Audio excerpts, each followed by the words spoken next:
তা চুলটা আমার নিজস্ব, আর আমাকে চুলটা খুলে দেখাতে বলেছিল আমার বন্ধুরা। এই দেখুন আমি চুলটা নিজেই নাড়াচ্ছি, পড়ছি, আমাকে হাত দিতে হচ্ছে না, দেখুন মুখটা নাড়াচ্ছি। কিন্তু এটা তো সবাই করতে পারবে না, এই যে হাত দিয়ে সরাতে হয়। তা এর জন্য চুল একটা পার্লারে কাজ করা হলে চুলটা বোঝা যায়। দেখুন কোনো কিন্তু পার্লারে চুলটা কিচ্ছু করা না, ঠিক আছে। আমি বছরে একবার করি, তাও কি চুলটা সেভ করি, সেটা হচ্ছে দুর্গা পুজোর সময়, আপনারা তখন বুঝতে পারবেন, ঠিক আছে। কিন্তু তার জন্য চুলে আলাদাভাবে কিচ্ছু ট্রিটমেন্ট করিনি, ঠিক আছে, আর করিও না। আমার বেনারস থেকে যেমন দত্তবাবু বলেছিল চুলটা টেক কেয়ার করতে, আমার খুব ভালো লেগেছিলো।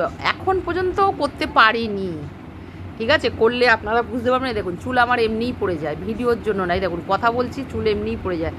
তা আমার চুলটা যে কোনো ট্রিটমেন্ট করা না, আপনারা বুঝতে পারবেন। এটা হচ্ছে আমাদের বংশ পরিচয়, ঠিক আছে বন্ধুরা। এটা আমি খুবই হ্যাপি এটার জন্য যে আমি একটা আমার সৌন্দর্য খুঁজে পেয়েছি, সেটা মাথার চুলে। আগেও জানতাম, কিন্তু আর দাদাও ভালোবেসে আমাকে বিয়ে করেছে এই মাথার চুল দেখে।